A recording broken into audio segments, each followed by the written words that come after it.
Hello കൂട്ടുകാരെ, അപ്പോൾ ഞാൻ വീണ്ടും എത്തിയിരിക്കുന്നു. ഞാൻ ഇന്ന് എത്തിയിരിക്കുന്നത് വിമർശനങ്ങളായിട്ട് തന്നെയാണ്. ആരെ പറ്റിയെന്ന് വെച്ച് കഴിഞ്ഞാൽ ഒരു വ്യക്തിയല്ല, പല വ്യക്തികളെ പറ്റിയിട്ടാണ് ഞാൻ വിമർശിക്കാൻ വന്നത്.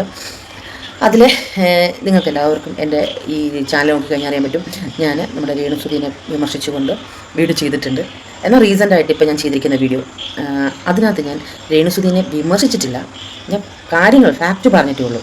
ഇത്രയും നാളും, അതായത് ഈ സുധിച്ചേട്ടൻ മരിച്ച ശേഷം പിന്നീടുണ്ടായ ഒരു രേണുവിൻ്റെ മാറ്റങ്ങൾ നിങ്ങളെപ്പോലെ ഞാനും കണ്ടുകൊണ്ടിരുന്ന വ്യക്തിയാണ്. അതിൽ രേണു ആൾക്കാരോട് എങ്ങനെ പെരുമാറി, പബ്ലിക്കായിട്ട് വന്നിരുന്ന ഏത് ലെവലിലാണ് പോയത്, എങ്ങനെയാണ് ഒരു എയർപോർട്ടിൻ്റെ ഫ്രണ്ടിലൊക്കെ കിടത്തി എന്നാ പറച്ചെന്ന് പറഞ്ഞത് നിങ്ങളെല്ലാവരും കണ്ടാണ് ഞാൻ അതിനെ പറ്റിയിട്ടാണ് പറഞ്ഞത്. അല്ലാതെ രേണുവിന് അസുഖം വന്നതിനെ പറ്റിയിട്ട് ഞാൻ പറഞ്ഞിട്ടില്ല. രേണുവിന് അസുഖം വന്നതിന് ഞാൻ ചിരിക്കുകയോ സന്തോഷിക്കുകയോ ചെയ്യുന്നൊരു വ്യക്തിയല്ല. അതീ കാരണമുണ്ടതിന്. നിങ്ങളൊക്കെ എന്നെ ഇങ്ങനെ കണ്ടിട്ടുള്ള എൻ്റെ ഡേ ഇൻ മൈ ലൈഫ് കണ്ടിട്ടില്ല, അല്ലെങ്കിൽ എൻ്റെ മറ്റുള്ള വീഡിയോസൊന്നും അങ്ങനെ നിങ്ങൾ കാണാത്ത വ്യക്തികളാണ് നിങ്ങൾ പറയുന്നത് ഞാൻ അവളെ വിമർശിച്ചു അല്ലെങ്കിൽ അവളുടെ അസുഖത്തിൽ ചിരിച്ചു എന്ന് പറയുന്നത്. ഞാൻ അവളുടെ അസുഖത്തിൽ ചിരിച്ചിട്ടില്ല. കാരണം ഞാൻ മെഡിക്കൽ ഫീൽഡ് വർക്ക് ചെയ്യുന്നതാണ്. ഞാനൊരു നേഴ്സാണ്. ഞാൻ 10-12 കൊല്ലത്തോളം രോഗികളെ പരിചരിച്ചൊരു വ്യക്തിയാണ്. ഞാൻ മെയിനായിട്ട് പോസ്റ്റ് ഓപ്പറേറ്റീവ് കെയർ, HDU പോലുള്ള അല്ലെങ്കിൽ അതുപോലുള്ള വാർഡ് അങ്ങനെയൊക്കെയുള്ള പോസ്റ്റ് ഓപ്പറേറ്റീവ് കെയർ ആയിട്ടുള്ള പേഷ്യൻസിനെയാണ് ഞാൻ നോക്കിയിട്ടുള്ളത്.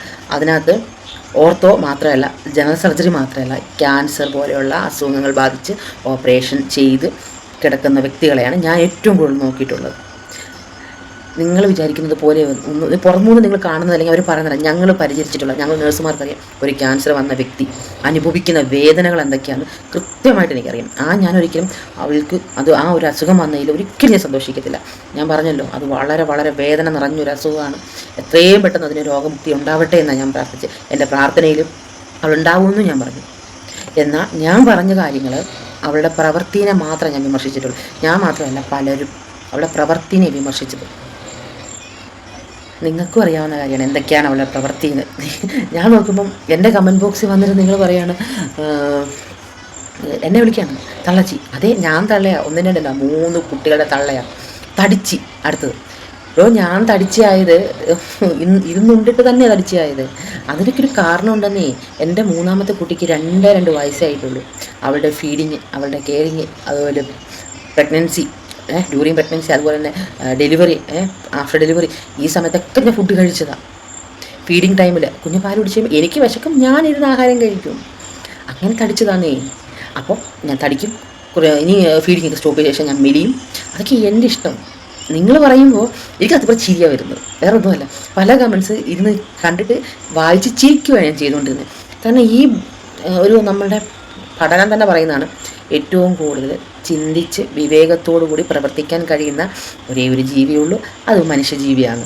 ഇത്രയും ചിന്താശേഷിയും ബുദ്ധിശേഷിയും പ്രവർത്തനശേഷിയും കഴിവുള്ള നമ്മൾ പറയുന്നതും പ്രവർത്തിക്കുന്നതും കാണുമ്പോൾ സത്യം പറയുമ്പോൾ എനിക്ക് തന്നെ നാണം തോന്നുന്നു. അയ്യേ, ഇങ്ങനെയാണോ ആൾക്കാരെന്ന്. ഒരു വീഡിയോ കാണുമ്പോൾ, അല്ലെങ്കിൽ എൻ്റെ വീഡിയോ കാണുമ്പോൾ നിങ്ങൾക്ക് മനസ്സിലാവുന്നില്ലേ ഞാൻ എന്തോ പറയുന്നതെന്ന്? ഞാൻ മലയാളം തന്നെയല്ലേ പറയണേ, തമിഴും തെലുങ്കും ഒന്നും അല്ലല്ലോ. ഒരു രേണുവിന് അസുഖം വരുന്നതിന് തൊട്ട് മുമ്പുള്ള വീഡിയോയിലാണ് നിങ്ങൾ പറയാണ് ഞാൻ രേണുവിനെ വിമർശിക്കുന്നു, കളിയാക്കുന്നു. യെസ്, ഓഫ് കോഴ്സ് എനിക്ക് രേണുവിൻ്റെ പ്രവർത്തികളൊന്നും അത്രയ്ക്കും കൊണ്ട് ഇഷ്ടപ്പെട്ടിട്ടുണ്ടായിരുന്നില്ല. അപ്പം ഞാൻ അതിനെ വിമർശിച്ചു, ഞാൻ അതിനെ റിയാക്ട് ചെയ്തു, സത്യം. പക്ഷേ ഇപ്പോൾ രേണുവിന് അസുഖം വന്ന ശേഷം ആ അസുഖത്തിൽ ഞാൻ ചിരിച്ചിട്ടില്ല, ഞാൻ ചിരിക്കുകയും ഇല്ല. അങ്ങനെ ആരും ചെയ്യാനും പാടില്ല. അതാണ് എൻ്റെ ഒപ്പീനിയന്. പിന്നെ ഞാൻ പറഞ്ഞ ഫാക്റ്റ് മാത്രമാണ്. ഈ ഭൂമിയിൽ നടക്കുന്ന സത്യസന്ധമായ കാര്യങ്ങളാണ്.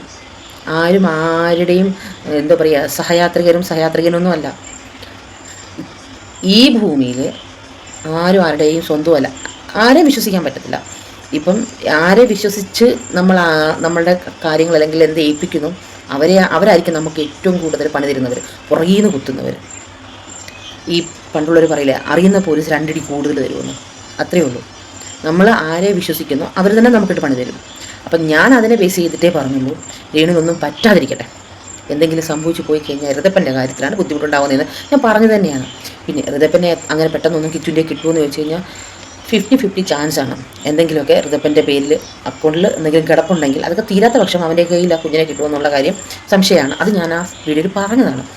പിന്നെ രേണു എന്തിന് കിച്ചുവിനെ എല്ലാവരെയും വെറുപ്പിച്ച് മാറ്റി നിർത്തി, ഇതൊക്കെ എൻ്റെ ഒരു ചോദ്യമാണ്. ഞാൻ ചോദിച്ചാണ്, ഞാൻ അത് അവളുടെ ഓരോ പ്രവൃത്തികൾ കണ്ട് അനലൈസ് ചെയ്തതിൻ്റെ ബേസായിട്ട് ചോദിച്ചതാണ്.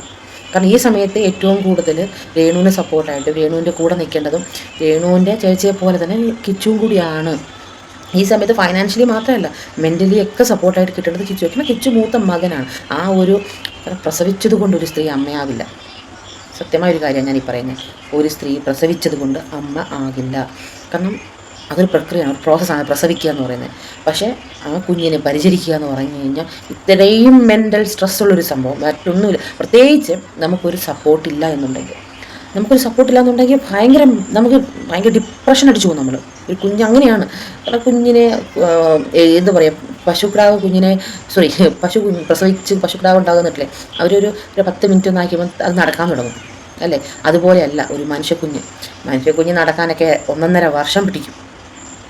അത് ആദ്യം ഒന്ന് കാലും കൈ ഉറയ്ക്കണം, പിന്നെ കമന്ന് വീഴണം, തല പൊക്കണം, മുട്ടലെഴയണം, പിച്ച വയ്ക്കണം, അങ്ങനെ ഒരുപാട് സ്റ്റെപ്പ് ബൈ സ്റ്റെപ്പ് പ്രോസസ്സിങ്ങിലൂടെയാണ് ഒരു കാര്യം മുന്നോട്ട് പോകുന്നത്.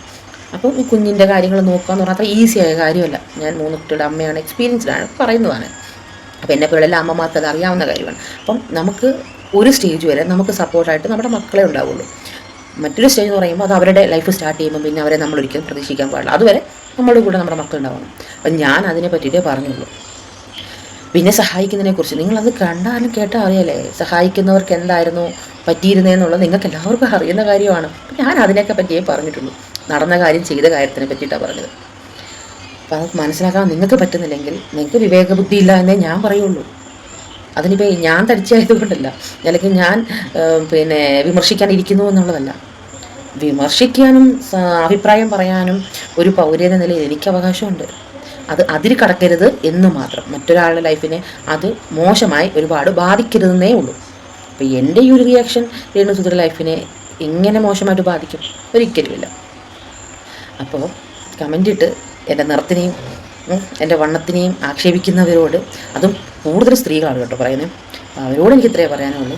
സ്വന്തമായിട്ട് കണ്ണാടി എടുത്ത് നിങ്ങളും ഇടയ്ക്കൊക്കെ നോക്കുന്നത് എന്തുകൊണ്ടും നല്ലതാണ്. കാരണം നിങ്ങളുടെ രൂപവും നിങ്ങളുടെ കളറൊക്കെ നിങ്ങളും തിരിച്ചറിയേണ്ടതാണ് കേട്ടോ. എനിക്കതിനൊരു വിഷമവുമില്ല. സീരിയസ് ആയിട്ട് എനിക്കൊരു വിഷമമില്ല നിങ്ങളെന്നെ എങ്ങനെ പറഞ്ഞു തരും. കാരണം എനിക്ക് സ്വന്തമായിട്ടൊരു ബോധമുണ്ട്. ഞാൻ ഏത് കളറാണ് എനിക്കുള്ളത്, എൻ്റെ രൂപം എങ്ങനെയാണ്, ഞാൻ ഫാറ്റിയാണോ സ്ലിമ്മാണോ, ഇതിനെക്കുറിച്ച് കേട്ടാൽ നല്ല ബോധമുള്ളൊരു വ്യക്തിയാണ്. അല്ലെങ്കിൽ വെയിറ്റ് ഗെയിൻ, വെയിറ്റ് ലോസ്, ഈ പറഞ്ഞ എല്ലാ പ്രോസസ്സിങ്ങിലൂടെയും കടന്നു പോയി എക്സ്പീരിയൻസ്ഡ് ആയിട്ടുള്ളൊരു വ്യക്തിയാണ്. അപ്പോൾ കൂടുന്നത് എങ്ങനെയാണെന്നും അതിങ്ങനെ കുറയ്ക്കാമെന്നും കളർ കുറയുന്നത് എങ്ങനെയാണെന്നും കളർ എങ്ങനെ കൂട്ടാം, ഇതൊക്കെ എനിക്കറിയാം. നിങ്ങൾ പറയുന്ന ഒരു കമൻറ്റും എന്നെ ബാധിക്കുന്ന ഒരു കാര്യമല്ല. പിന്നെ ചീത്തയും തെറിയും വിളിക്കുന്നതിന് പറയട്ടെ. നിങ്ങൾ കേട്ടിട്ടുണ്ടോ ഈ വഴിയെ പോകുന്ന നമ്മൾ അവിടെ കിടന്നൊരു കുടിച്ചിപ്പിടി കിടന്ന് ബാ എന്ന് പറഞ്ഞ് കിടന്ന് കുറയ്ക്കും. നിങ്ങൾ മൈൻഡ് ചെയ്ത് തിരിച്ച് കുറച്ച് കാണിക്കും? ഇല്ലല്ലോ. നിങ്ങൾ എന്തിനാണോ പോകുന്നത് ആ വഴിക്ക് പോകും. എനിക്ക് നിങ്ങൾ അത്രയേ ഉള്ളൂ. അവിടെ കിടന്ന് കുറയ്ക്കുന്നേ എത്ര നാൾ? നിങ്ങളുടെ കുറയ്ക്ക് തിരിച്ച് ഞാൻ കുറയ്ക്കുന്നില്ല എന്ന് കാണുമ്പോൾ വാലും ചുരുട്ടി ആ പട്ടി പോണാൽ നിങ്ങളും പൊക്കോളൂ. അപ്പം പിന്നെ ചിന്തിക്കും, എന്നിട്ട് കമൻ്റൊക്കെ ഇട്, വേണോ വേണ്ടിയോ എന്നുള്ളത്. അപ്പം വീണ്ടും ഞാൻ പറയുന്നു, രേണുവിന് അസുഖം മാറട്ടെ, സുഖം പ്രാപിക്കട്ടെ. നമുക്ക് പ്രാർത്ഥിക്കാം എല്ലാവർക്കും. ആ വേദന എന്താണെന്ന് നന്നായിട്ട് അറിയുന്നൊരു വ്യക്തിയാണ് ഞാൻ. എനിക്ക് സ്വന്തം എൻ്റെ അച്ഛൻ്റെ അമ്മയുടെ അച്ഛനും ഒക്കെ ക്യാൻസർ വന്ന് തന്നെ മരിച്ചു പോയത് ഞാൻ കണ്ടിട്ടുണ്ട്. എൻ്റെ വലിയമ്മച്ചി ബയോപ്സിയൊക്കെ ഉണ്ടല്ലോ, അന്ന് വണ്ടാനത്ത് നമ്മുടെ മെഡിക്കൽ കോളേജ്, ആലപ്പുഴ മെഡിക്കൽ കോളേജിലൊക്കെ പച്ചയ്ക്കാണ് ആ ഒരു പാട്ടിങ്ങനെ കട്ട് ചെയ്തെടുത്തത്. അമ്മച്ചിയുടെ കരച്ചിലൊക്കെ ഞാൻ കണ്ടതാണ്. അന്ന് കുഞ്ഞായിരുന്നു ഞാൻ, അപ്പം 10ൽ പഠിക്കുന്ന സമയത്താണ്. അപ്പോൾ പറയുന്നുണ്ട് അനസ്തേഷ്യയൊക്കെ തന്നിട്ടുണ്ട് എന്നൊക്കെ, പക്ഷെ അത് അത്രത്തോളം ആയില്ലെന്ന് എന്തോന്നറിയില്ല. അമ്മ വലിയ വയൽ കരയുന്നൊക്കെ ഞാൻ കണ്ടിട്ടുണ്ട്. അന്ന് ഞാൻ അടുത്തിരുന്നല്ല, ഞാൻ പുറത്ത് നിൽക്കുകയാണ്. ആ സൗണ്ട് കേട്ട് അവിടെ നിന്ന് ഞാൻ കരഞ്ഞ വ്യക്തിയാണ്. അപ്പോൾ എനിക്കറിയാം, എന്നെപ്പോലെ പല സ്ത്രീകൾക്കും അറിയാം, ഈ നഴ്സിംഗ് ഫീൽഡിലുള്ള എല്ലാ ആൾക്കാർക്കും അറിയാം. ആരും വിമർശിക്കില്ലടോ, അസുഖത്തിന് ആരും വിമർശിക്കില്ല, ഒക്കെ സഹതാപം മാത്രമേ ഉള്ളൂ. ഇപ്പോൾ എന്നെപ്പോലെ എല്ലാവരും രേണുസുധിയുടെ സഹതാപത്തോടുകൂടിയാണ് നോക്കുന്നത്. എനിക്കും സ്നേഹമാണെന്ന് വെച്ചാൽ സ്നേഹമാണെന്ന് ഞാൻ പറയില്ല, പക്ഷേ സഹതാപമുണ്ട് എനിക്ക്. കാരണം ആ വേദന ഇവിടെ നിന്ന് എനിക്ക് മനസ്സിലാക്കാൻ പറ്റുന്നതാണ്. കാരണം ഞാൻ കണ്ടിട്ടുള്ളതാണ്. കീമോ എടുക്കുമ്പോഴാണെങ്കിലും സർജറിക്ക് വരുന്നതിന് മുമ്പാണ്, സർജറിക്ക് ശേഷവും ഓരോ മനുഷ്യർ അനുഭവിക്കുന്നത് ഞങ്ങൾ കണ്ണുകൊണ്ട് കണ്ടിട്ടുണ്ട്. പലപ്പോഴും ഇങ്ങനെ കയ്യിൽ ഞങ്ങളെയൊക്കെ പലപ്പോഴും ഉണ്ടാവും, പല പേഷ്യൻസ് ഞങ്ങളെ കെട്ടിപ്പിടിച്ച് ഇങ്ങനെ കരഞ്ഞിട്ടുണ്ട്. പോട്ട് കരയണ്ട എന്നൊരിക്കലും പറഞ്ഞിട്ടില്ല, കരഞ്ഞോട്ടെ. കാരണം അത്ര ഉള്ളിൽ ഒതുങ്ങി നിൽക്കുന്ന ആ വിഷമങ്ങൾ കരഞ്ഞവർ ഇങ്ങനെ കെട്ടിപ്പിടിച്ചിരുന്ന് കരഞ്ഞിട്ടുണ്ട്. എത്ര പേരെന്നറിയാമോ? സങ്കടം തോന്നും. ഒരു വാക്ക് മറുപടി പറയാൻ നമ്മളില്ല, നമുക്ക് പറ്റത്തില്ല ആ അവസ്ഥയിൽ. കാരണം ആ വേദന അതൊക്കെ നിങ്ങൾക്കറിയില്ല. നിങ്ങൾ അവിടെ ഇരുന്നിട്ട് ബ്ലാ പറയുന്നവർക്ക് അത് അറിയത്തില്ല. പലപ്പോഴും എന്താ പറയുക, മലദ്വാരങ്ങളിലൊക്കെ ക്യാൻസർ വന്ന് അവിടെ കെട്ടിപ്പൊട്ടി വയറ് കിഴിച്ച് കൊളോസ്റ്റോമി എന്നൊക്കെ പറയും അതിന്. ആ ബാഗൊക്കെ ഇട്ട് പലപ്പോഴും ഉണ്ടല്ലോ പലർക്കും ആ ഒരു കാരണങ്ങൾ ഷുഗറിൻ്റെ ലെവൽ കൂടി അവസാനം ആ മുറിവ് ഉണങ്ങാതൊക്കെ അവർ പറയും. ഇങ്ങനെ ദയനീയമായിട്ടാണ് പറയുന്നത്.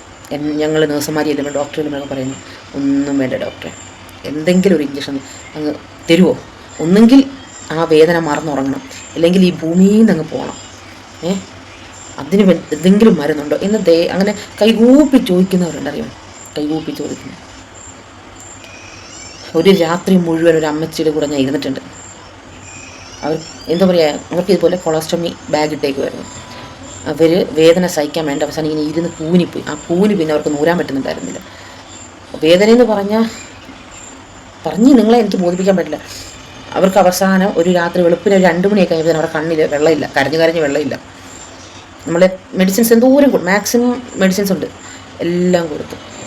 ഇങ്ങനെ ഒട്ടിച്ച് വെക്കാൻ പറ്റുന്ന ടൈപ്പ് പെയിൻ കില്ലറൊക്കെയാണ്, അതെല്ലാം വാങ്ങിച്ച് ഒട്ടിച്ച്. കാരണം ഒരു ലെവലുണ്ടെന്നേ, നട്ടലിലൂടെ നിങ്ങൾ മരവിക്കാനുള്ള ഇഞ്ചക്ഷൻ പറഞ്ഞില്ല, അതേപോലെ തന്നെ അതുവഴി നമുക്ക് ഇങ്ങനെ വേദനയ്ക്കുള്ള ഇഞ്ചക്ഷൻ കൊടുക്കാൻ പറ്റും. അതെല്ലാം ഇങ്ങനെ റണ്ണിങ് ആണ്, പൊക്കോണ്ടിരുന്നിട്ട് പോലും അവരുടെയൊക്കെ ആ ഒരു അവസ്ഥയുണ്ടല്ലോ ഞാൻ കണ്ടിട്ടുള്ളതാണ്. അങ്ങനെയുള്ള ഞാൻ ഒരിക്കൽ പോലും രേണുവിൻ്റെ അസുഖത്തിൽ ചിരിക്കേയില്ല. ആ അസുഖം വിറ്റ് കാശുണ്ടാക്കാൻ നിൽക്കത്തുമില്ല.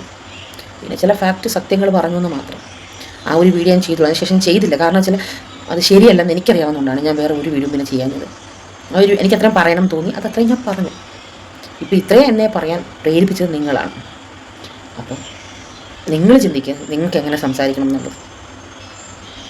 അപ്പം ശരി, ബൈ ബൈ.